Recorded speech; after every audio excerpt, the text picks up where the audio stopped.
Das Gerät, auf dem Sie dieses Video gerade ansehen, in wenigen Sekunden könnte es zu einem nutzlosen Haufen Glas und Plastik werden. Ob Sie in Berlin, München oder Hamburg sind, ändert nichts. Stellen Sie sich vor, Sie wachen morgens auf, Ihre Kaffeemaschine funktioniert nicht. Sie drehen den Wasserhahn auf und alles, was Sie hören, ist ein Zischen aus der berühmten deutschen Wasserversorgung. Sie schauen auf Ihr Handy, kein Netz, WLAN, tot. Sie gehen nach draußen und die geordnete deutsche Disziplin der Nachbarschaft weicht langsam der Unruhe. Sie gehen zu Edeka und an der Tür hängt ein Schild. Nur Barzahlung. Aber Ihr ganzes Geld ist auf Ihrer berühmten Sparkassenkarte eingeschlossen. Und diese Karte ist jetzt nur noch ein Stück Papier. Das ist kein Kriegstrailer. Das ist der große Cyberangriff, vor dem das Bundesamt für Bevölkerungsschutz, BBK, seit Jahren warnt. Deutschlands gesamtes digitales Nervensystem ist gelähmt. Wenn also in diesem Land mit Panzerdisziplin die Supermarktregale leer sind, wird Ihr Nachbar Hans in 48 Stunden an Ihre Tür klopfen und um Hilfe bitten? Oder wird er Ihnen das Brot stehlen?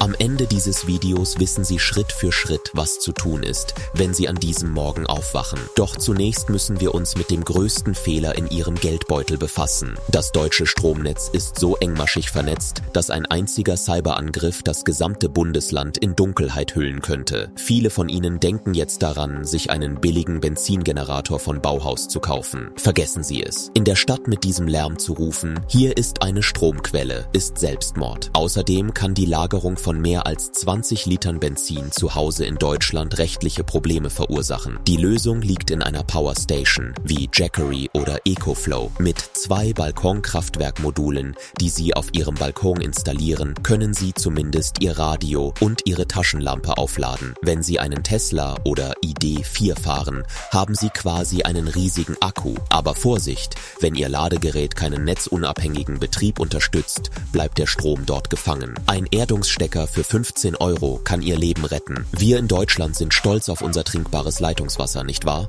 Doch riesige elektrische Pumpen müssen arbeiten, um dieses Wasser zu Ihnen nach Hause zu befördern. Pro Person und Tag werden 2,5 Liter Wasser benötigt. Es ist wichtig, mindestens 5 6er-Packs Wasserflaschen vorrätig zu haben. Der größte Fehler ist, die Toilette zu spülen, wenn das Wasser abgestellt ist. Sobald Sie spülen, schütten Sie dieses kostbare Wasser in den Abfluss. Sammeln Sie stattdessen das Wasser, mit dem Sie sich die Hände waschen, Grauwasser, in einem Eimer und gießen Sie es nur bei Bedarf manuell aus. Dauert die Situation länger als eine Woche, müssen Sie Wasser aus einem nahegelegenen Fluss holen, Spree oder Rhein, das spielt keine Rolle. Führen Sie immer einen Wasserfilter mit hohem CO2-Gehalt mit sich. Diejenigen, die sich über die Bargeldbesessenheit der Deutschen lustig gemacht haben, werden in den ersten Stunden eines Cyberangriffs die Ersten sein, die weinen. 100 oder 200-Euro-Scheine im Tresor aufzubewahren, ist ein großer Fehler. In Krisenzeiten kann einem niemand Wechselgeld geben. Stapelweise 5- und 10-Euro-Scheine in der Tasche zu haben, das sollte man, ja, aber in kleinen Grammschritten. Niemand kann eine Unze Gold gegen ein Brot eintauschen. Bewahren Sie eine physische Kopie all Ihrer Kontoauszüge und Passwörter, auch wenn Sie LastPass oder 1Password verwenden, in einer Brandschutzkassette auf. Wenn die Einbrecher merken, dass die Polizei nicht kommt, bricht die Ordnung zusammen. Man kann sein Haus zwar nicht in eine Festung verwandeln,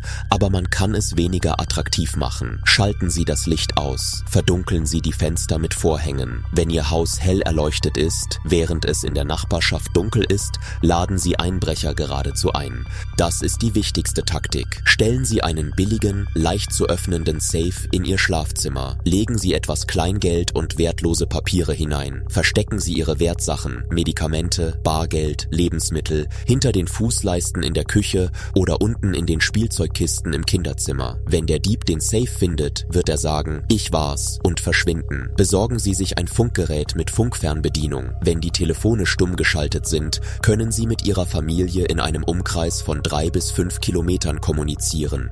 Das wird Ihre Verbindung sein. Man muss kein Rambo sein, um einen Cyberangriff zu überleben. Man muss nur 24 Stunden besser vorbereitet sein als der Nachbar. Wenn man in Deutschland lebt, fühlen wir uns sehr wohl, solange das System reibungslos läuft. Aber sobald es stillsteht, kann es Wochen dauern, bis es wieder funktioniert. Jetzt frage ich Sie, was tun Sie, wenn morgen früh kein Wasser aus dem Wasserhahn kommt und Sie nur Ihr Handy in der Hand haben? Sehen Sie dieses Video nicht als Warnung, sondern als Ausgangspunkt. Halten Sie die Dinge schriftlich fest, nicht nur digital. Alle erwarten bei einem Cyberangriff gewaltige Explosionen, wie in Hollywood-Filmen, mit Hackern, die auf der Leinwand „Ich bin drin" rufen. Die Wahrheit ist, niemand hat ihre Tür aufgebrochen. Wir haben sie von innen geöffnet. Deutschlands größte Schwäche ist, dass es sich zwar mit Industrie 4.0 gebrüstet hat, aber vergessen hat, seine alten Systeme, Legacy-Systeme zu modernisieren. Unsere Wasserwerke, Kraftwerke und das berühmte Signalsystem der Deutschen Bahn laufen immer noch mit alten Protokollen, die wir SCADA nennen. Alles, was eine russische oder chinesische staatlich geförderte Hackergruppe tun musste, war, auf die harmlose E-Mail mit der Rechnung zu klicken, die ein städtischer Angestellter im Homeoffice geöffnet hat. Diese E-Mail hat sich wie ein trojanisches Pferd eingeschlichen und monatelang unbemerkt im System gelagert. Sie haben gewartet, das System analysiert und dann zugeschlagen.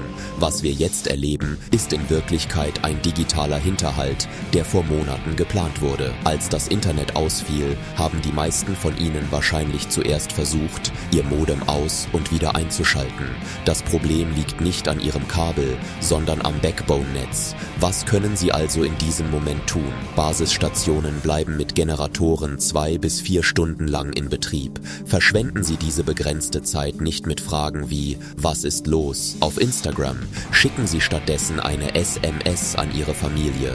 SMS verbrauchen weniger Daten als Anrufe oder WhatsApp und selbst bei überlasteten Leitungen kommt dieses kleine Datenpaket an. Ja, Elon Musks Satelliten wären eine Option, aber selbst wenn diese Satelliten über Deutschland kreisen würden, wenn Bodenstationen angegriffen werden, nützt ihnen ihre teure Satellitenschüssel nichts, wenn sie nicht funktioniert. Cyberangriffe zielen auf Bodenstationen, nicht auf Satelliten.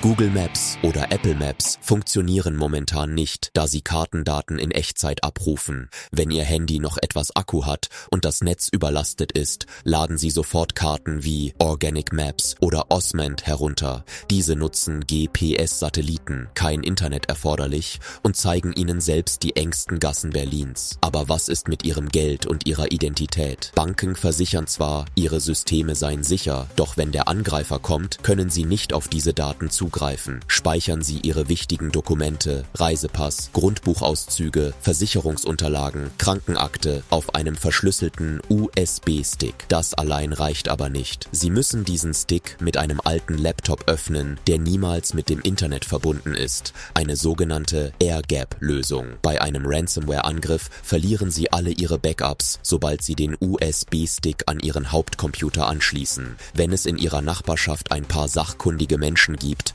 richten Sie Netzwerke ein, die die Kommunikation ohne Internetverbindung über Bluetooth/WLAN ermöglichen, beispielsweise mit Diensten wie FireChat oder BridgeFi. So können Sie Informationen von einem Ende der Nachbarschaft zum anderen übertragen und eine 100-Meter-Kette bilden. Das Gefährlichste in der Dunkelheit ist Desinformation. Gerüchte wie „Das Wasser wurde vergiftet" oder „Das Militär geht auf die Straße" verbreiten sich ohne Internetverbindung wie eine Seuche. Dies ist ihre einzige Quelle für verlässliche Nachrichten. In Deutschland senden Sender wie der Deutschlandfunk oder die ARD weiterhin mit Notstromaggregaten. Notieren Sie sich diese Frequenzen auf einem Aufkleber an der Rückseite Ihres Radios. So vermeiden Sie unnötigen Akkuverbrauch durch die Frequenzsuche. Mit etwas technischem Verständnis können Sie mit Hilfe eines USB-SDR-Empfängers und eines Laptops den gesamten Funkverkehr, Polizeimeldungen und Signale von Rettungsflugzeugen empfangen.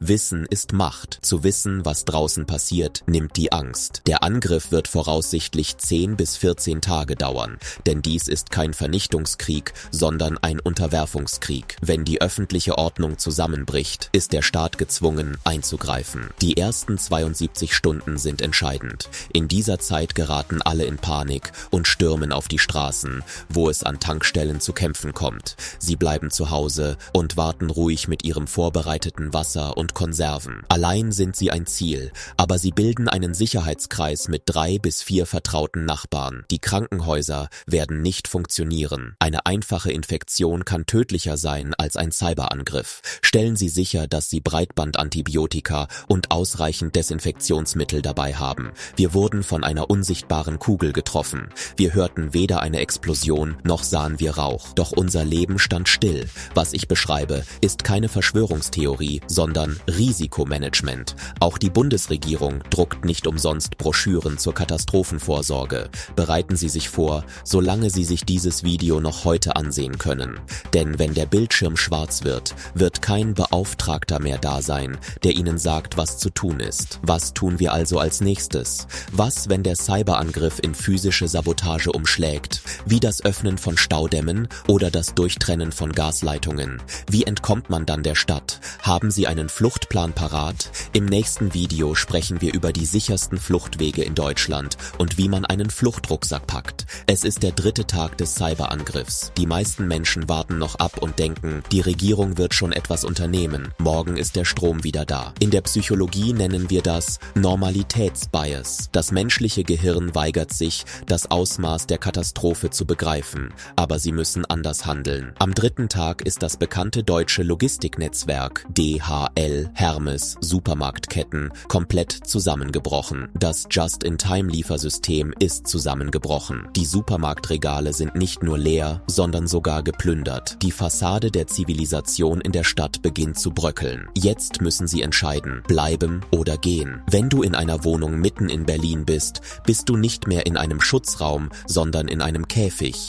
Wenn du raus musst, ist deine größte Waffe nicht deine Waffe, sondern Unauffälligkeit. Auf den Straßen Deutschlands wie ein Survivalist auszusehen, macht dich zur Zielscheibe. Trage keine 511 Hosen und Tarnjacken. Du schreist damit förmlich, ich bin vorbereitet, ich habe Geld, ich habe Ausrüstung. Trage deine ältesten, unauffälligsten Klamotten. Sei ein grauer Mann. Erreg keine Aufmerksamkeit, vermeide Augenkontakt und gehe langsam. Benutze keinen taktischen Rucksack, sondern eine alte Schultasche oder eine normale Sporttasche. Packe deine Wertsachen, Funkgerät, Wasserfilter, Bargeld in Müllsäcke und lege sie ganz unten in die Tasche. Nur deine alten Klamotten sollten oben sichtbar sein. Trage immer ein paar robuste Arbeitshandschuhe bei dir. Wenn du beim Hantieren mit Schutt, Glasscherben oder Stacheldrahtzäunen deine Hände verlierst, ist das tödlicher als ein Cyberangriff. Wenn das Chaos in der Stadt außer Kontrolle gerät, Plünderungen, Brände, Wasserknappheit, sollten Sie sich in Ihre vorher festgelegte Sicherheitszone, Fluchtort begeben. Aber Vorsicht, vergessen Sie Autobahnen wie die A7 oder A1. Sobald ein Cyberangriff die Ampelanlage trifft,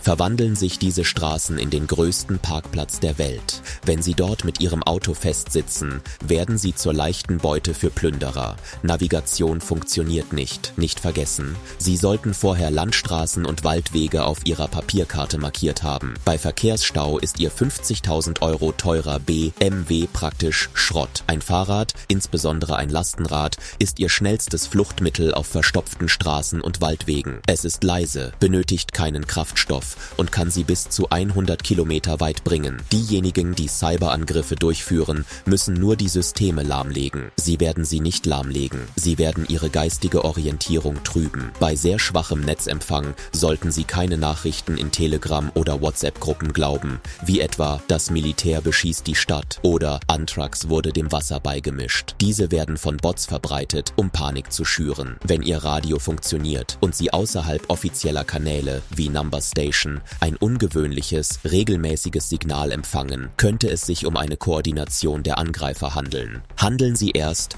wenn Sie Informationen aus 2 unabhängigen Quellen erhalten. Jede panische Entscheidung bringt Sie dem Tod einen Schritt näher. Wenn Sie sich entscheiden, zu Hause zu bleiben, sich zu verbarrikadieren, muss Ihr Haus wie ein verlassenes Haus aussehen, nicht wie eine Festung. Verdunkeln Sie die Fenster oder kleben Sie sie mit Pappe ab. Kein einziger Lichtstrahl darf nach außen dringen.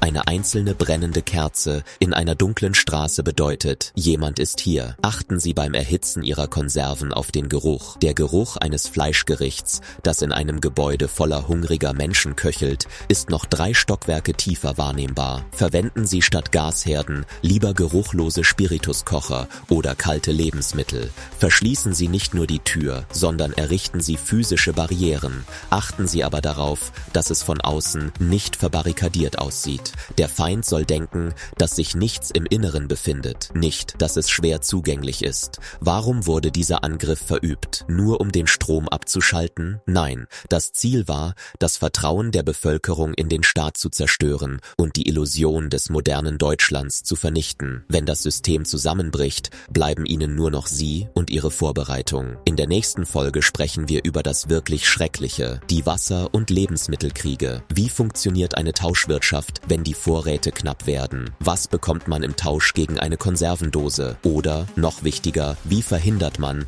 dass man verliert, was man hat? Schnapp dir deine Papierkarte, plane deine Route und stell die Tasche neben die Tür. Und schreib deine Gedanken in die Kommentare. Bleib vorbereitet, bleib am Leben. Der Kommissar verabschiedet sich.